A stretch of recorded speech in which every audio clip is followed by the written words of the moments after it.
Russia's now facing a much bigger problem than the war in Ukraine. The Wagner rebellion, which especially targeted Moscow, also affected Voronezh. The Russian administration seems to have suppressed this revolt for now, but the effects of the rebellion still continue to resonate in Russia. Evaluations about the situation, on the other hand, highlight the chaos and cracks in power in Russia much more. In addition, the attitudes and thoughts of the Moscow authorities on this issue also reflect their attempts to weaken the Russian leader, Vladimir Putin, regarding the rebellion in Russia. One of the harshest statements belongs to Russian Security Council Deputy Chairman Dmitry Medvedev. Former Russian President Dmitry Medvedev stated that the ongoing armed insurgency in Russia is an organized and thought-out operation to seize power. Given the high degree of preparation of the plan in Russia, the professional coordination of actions, and the quality management of troop movements, we can see how critical the situation in Russia is. Units of the Russian armed forces, or possibly foreign experts, may be among the teams currently leading the insurgency in Russia. Medvedev reported that speculations about past crimes, the failure of the Russian Ministry of Defense to fulfill certain obligations, some strikes against the rear areas, and corruption of officials triggered this rebellion process.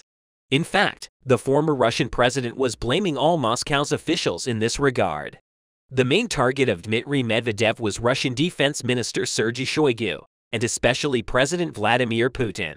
Medvedev was almost indirectly giving an ultimatum to Vladimir Putin, emphasizing that they would not allow such a process to continue in Russia.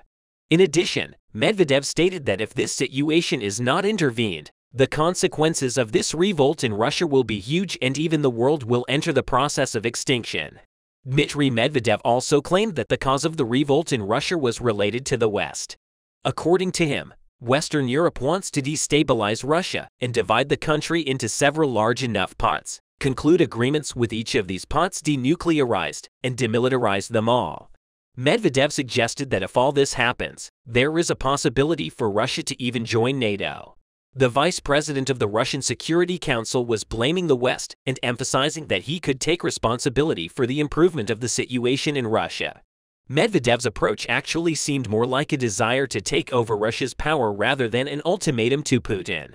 Dmitry Medvedev claimed that the current situation in Russia was also applied to China. The Russian bureaucrat may be trying to do something against Putin by taking China with him and using the situation in Russia. The war in Ukraine is currently progressing as neither Putin nor the Russian people want. Therefore, it's not difficult for Medvedev to use this situation and develop an opposite slogan. The vice chairman of the Russian Security Council also emphasized that the Anglo-Saxon world is trying to rule everything. We think our thesis is starting to come true because Medvedev interpreted the global economy in his own way and claimed that this situation harmed Russia. These attitudes of his were part of his efforts to present himself as a hero in front of the Russian people. Besides economics, Medvedev was also not shy about voicing wild rhetoric involving Russia's total disconnection from the West. The aim of the Russian bureaucrat here may be to take up nationalism and try to show that only he can save Russia. Although these attitudes of Medvedev disturb some politicians in the Moscow administration, the deputy chairman of the Russian Security Council was freely expressing his opinions elsewhere. Dmitry Medvedev has even dared to make unbelievable rhetoric about Polish leader Andrzej Duda, as well as the complex situation of rebellion in Russia. Former President Medvedev proposed that Polish President Andrzej Duda be dragged to Red Square and cut into 4 parts to be executed. Yes, you heard right. Dmitry Medvedev was now madly attacking both Moscow-led politicians and European leaders. In fact, Medvedev, who also served as president from 2008 to 2012, had been an outspoken supporter of current President Vladimir Putin, regularly making extremist statements since the start of the war. However, Medvedev's current attitudes and approaches were neither fully supportive of Putin, nor were they determined to be a healthy ruler. Russian Foreign Minister Sergei Lavrov, who made a somewhat calmer statement than Dmitry Medvedev, who was crazy enough to demand the execution of Andrzej Duda, was among those who blamed the West. Lavrov stated that Moscow and Beijing offer the world a constructive alternative to the global domination of the West. According to Russia's top diplomat, the current situation should be seen as a turning point in global development. According to Lavrov, the Ukraine crisis, the Taiwan issue, and human rights are just a pretext for the anti-Russian and Chinese actions of Washington and its affiliates. But contrary to Sergei Lavrov's thoughts, the West and the USA are trying to stop the unjust occupation in Ukraine and to establish a peaceful global order. In fact, Foreign Minister Sergei Lavrov was one of those people who wanted to take the critical situation in Russia in different directions. Although he did not make statements as mad as Medvedev. So how did the West and the USA view this situation in Russia? A Secretary of State Antony Blinken stated that the short-term armed rebellion launched by the Wagner Group against the Russian army raises deep questions about the war in Ukraine. Blinken reported that after Wagner posed a direct challenge to Putin's authority, the United States saw more cracks appear on the Russian front. After an armed revolt against Russia that lasted less than 36 hours, Prigozhin, the leader of the Wagner mercenary group long at odds with Vladimir Putin's military forces, ordered his troops to abandon their march on Moscow and return. Blinken, on the other hand, described it as a complete fiasco that he had to defend the Russian capital, Moscow, against the mercenaries he created. Actually, Blinken was right about that, because Prigozhin took his long-standing animosity with the Russian military leaders to a new level and ordered his troops to attack the Russian forces they were fighting side by side with in Ukraine. This was an unacceptable phenomenon for Russia. The uprising ended with Prigozhin agreeing to an agreement involving his relocation to Belarus. However, the U.S. State Department thinks that this situation may pose a problem for Russia again in the future. US intelligence agencies gathered information that Prigozhin was planning a challenge to Russia's top military leaders and briefed congressional leaders about it last week, an intelligence source familiar with the matter said. The source suggested that while the intelligence was not conclusive, U.S. federal secret agencies had observed the Wagner Group gathering strength and weapons and had detected other signs that Prigozhin was ready to act.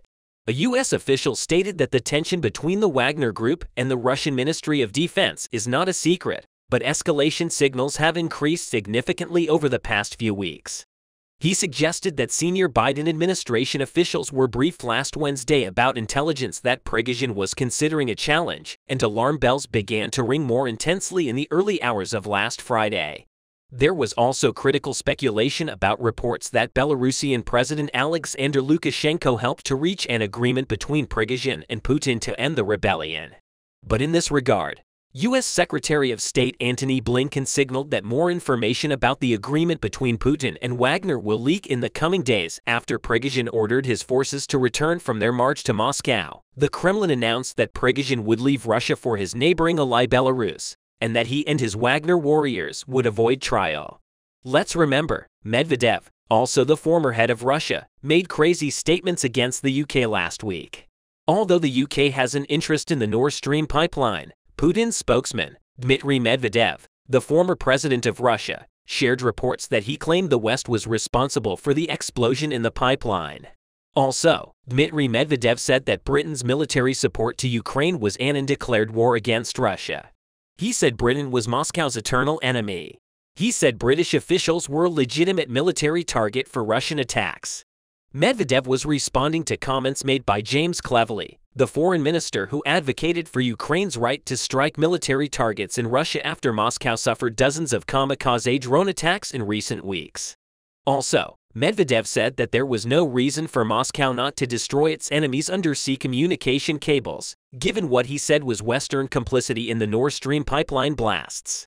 Medvedev highlighted the alleged evidence revealing Russia's interference in crucial energy infrastructure by Russia to justify potential extreme retaliatory measures against the West.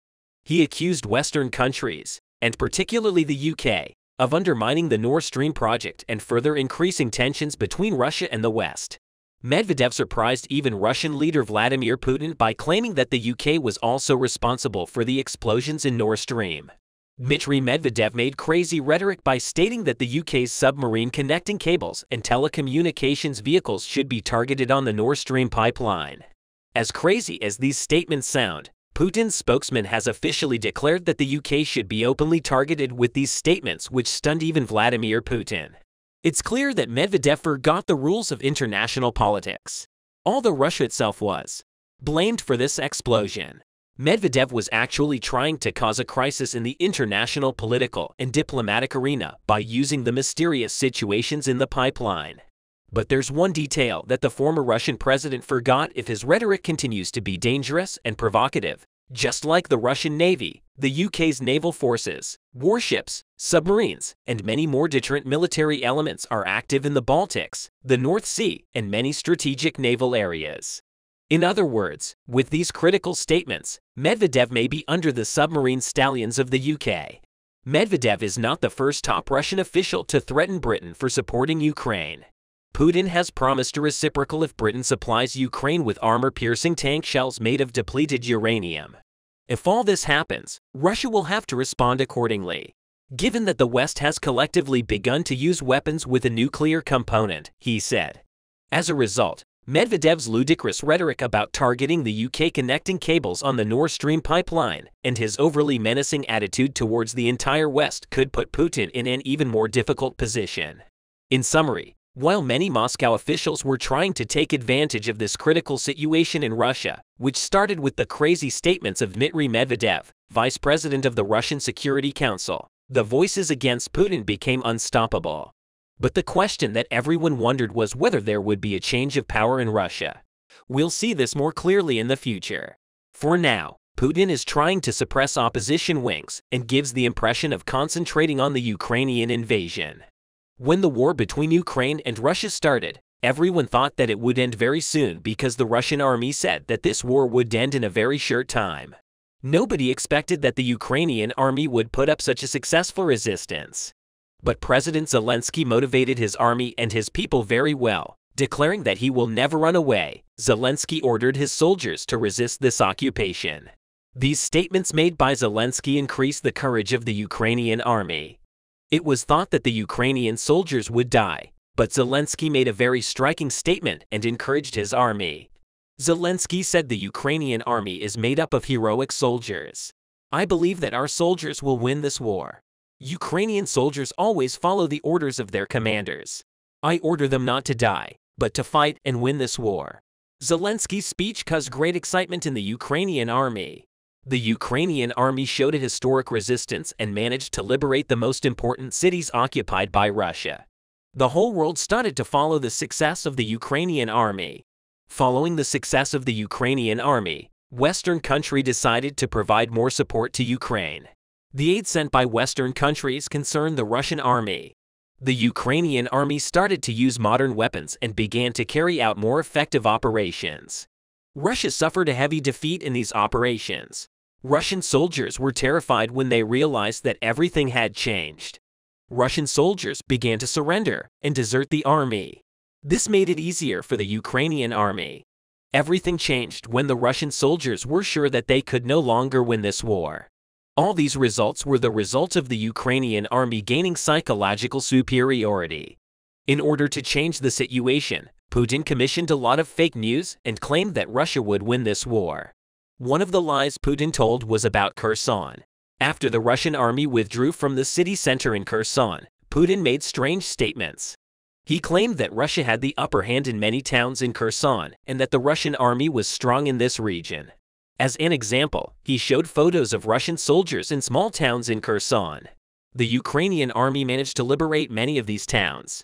All the towns that Putin showed photos of are now under the control of the Ukrainian army. After weeks of fighting, the Ukrainian army has gained a great superiority over Russia. Russian soldiers started to flee from these towns. The Ukrainian Ministry of Defense has shared many reports about the losses of the Russian army. Apart from these reports, it also showed very important videos from the battlefield. According to the data shared by the Ukrainian Defense Ministry, 162,500 Russian soldiers have been killed since the beginning of the war. The Russian army does not have enough personnel to continue the war. The Russian army has a big problem in this regard. On the other hand, the Ukrainian Ministry of Defense shared a video today, the 8th Separate Mountain Assault Battalion of the 10th Separate Mountain Assault Brigade of the Ukrainian Ground Forces destroys tanks of the Russian army. Ukrainian army posted a video of the destruction of Russian tanks on social media. This video shows how anti-tank missile systems destroy tanks of the Russian army. In the video, It is seen that the tanks are almost blown up. The Ukrainian army is having great success, especially in operations against Russian tanks. The Russian army destroyed 3,504 tanks since the beginning of the war. Many of these tanks are destroyed by Javelin rockets, Javelin missiles. One of the most important ammunition of the Ukrainian army are large enough for a soldier to carry alone. However, these missiles are almost as effective as a tank. Moreover, Javelin missiles manage to penetrate the armor of Russian tanks. Ukrainian soldiers carry out strategic operations targeting Russian tanks because the Russian army had to use these tanks to conduct ground operations. Ukrainian soldiers prevent this by destroying Russian tanks. The Ukrainian army carried out operations against all ammunition of the Russian army. The Ukrainian Defense Ministry also shared the results of these operations. According to the ministry, the losses of the Russian army are as follows: 6,810 armored combat vehicles, 2,539 artillery units, 503 multiple launch rocket system 265, air defense systems, 305 fighter jets, 289 helicopters, 2,145 unmanned aerial vehicles, 907 cruise missiles, 18 warships, and 5,394 motor vehicles and fuel tankers. This superiority of the Ukrainian army on the battlefield is growing every day. The Russian army is now unlikely to win this war, especially the recent battles in the Kherson region and the Bakhmut have caused great damage to the Russian army. The Russian army is being disgraced all over the world. Experts emphasize that this major loss of face and the Russian army is very important for world history. The Russian army will not be able to restore its reputation for a long time. This could lead to a complete loss of Russia's political power. This war is changing the international balance. The efforts of the Ukrainian armed forces were concentrated on the southern front line, which is expected to be the next major phase of the war. Kiev troops are stepping up efforts to isolate and push back Russian forces in and around the strategically vital city of Melita Paul ahead of the Ukrainian offensive to drive Russian forces from the south. Kiev uses long-range precision missile strikes, sabotage missions, and targeted assassinations to focus on the city, which is located about 64 kilometers behind the front lines in the Zaporizhia region. Melita Paul is known as the gateway to Crimea as it is located at the junction of two major highways and a crucial railway line connecting Russia to this peninsula and other occupied territories in southern Ukraine. The strategic value of Melita Paul increases the severity of the attacks here. Residents of Melita Paul said they heard strong explosions in the north of the city. These explosions shook the city. More than 10 explosions in a row made the residents of the city very nervous. There has been no official statement from the Russian authorities about the incident yet. The smokescreen over the event still remains. However, it is not difficult to guess the cause of the sources that caused the explosion. Since the beginning of this week, the city of Melita Paul has been frequently shaken by Ukrainian HIMARS missiles. In particular, airports and Russian military bases located here become open targets of Kiev troops. For example, at around 1 p.m. the other day, strong explosions were heard at the airport in the temporarily captured city of Melita Paul, Zaporizhia region. This airport has a military base belonging to the Russian invaders. Ukrainian armed forces blew up the Russian military base by hitting it with US-supplied HIMARS missiles, with the HIMARS is hitting the base. The ammunition here exploded with the detonation of the ammunition. The intensity of the explosion doubled. Russian officials remained silent, not commenting on the attack on the military base. Therefore, casualties could not be determined. Russian troops are deeply wounded by the attacks of the Ukrainian armed forces. However, Moscow soldiers are struggling to continue the fight despite these wounds. According to the city's exiled mayor, Russian troops occupying the southern city of Melita Paul are already excavating the area and preparing for the siege of Ukraine. In addition, Mayor Fedorov stated that the local people conveyed information about Russian activities to the Ukrainian forces sitting on the other side. According to local sources, Russian troops are trying to build shelters, increase staff members, and build more fortifications in the city, including the city's agricultural university, the Ministry of State Security Service building, and the railway house. On the other hand, Melita Paul, the second largest city in the Zaporizhia region, has become an important administrative and logistics center for the Russian occupation forces. The Russians chose this place as an administrative and logistics outpost and concentrated their supplies and personnel here. Fedorov noted that local people are suffering under increasingly tight restrictions, in part in response to intense partisan activities that have claimed the lives of several high-profile pro-Russian collaborators. As we mentioned at the beginning of the video, the city will also be an important target for possible future Ukrainian attacks if Kiev forces can save the city. Moscow's land bridge connecting Crimea to Russia will be compromised. Crimea, occupied and annexed by Russia in 2014, is a key war target for Ukraine, and leaders in Kiev have made clear their intention to liberate the peninsula. Despite Russia's threats of escalation, long-range attacks by Ukraine repeatedly targeted Russian military targets on the peninsula. And in October 2022, a truck bomb temporarily closed the Kerch Strait bridge connecting Crimea to Russia. But Western officials have expressed skepticism about the Ukrainian military's ability to retake the region, while others have warned that Moscow may resort to weapons of mass destruction if its control of Crimea is threatened. In the future, we will see more clearly the impact of the important gains in Melita Paul on Crimea. However, considering the defeats of the Russian troops as a result of the attacks by Ukrainian forces on Melita Paul, it can be clearly found who the dominant force is. In addition to Melita Paul, Mariupol is also a prisoner of powerful explosions. Russia is reeling after unexplained blasts hit ammo depots, fuel tanks, and steel mills, according to a statement by the UK Ministry of Defense. It is learned that the explosions hit two fuel tanks, a steel mill used by Russia as a military base, and an ammunition depot at an airport. These explosions are located at least 80 kilometers from the Mariupol front line. Russia will be concerned that the unexplained blasts occurred in an area previously considered possibly beyond Ukraine's conventional offensive capability. Mariupol is no longer absolutely inaccessible to the Ukrainian armed forces. This means that Russian troops will have less and less relatively safe places to hide their weapons and ammunition. Also, Mariupol was largely devastated at the beginning of the war.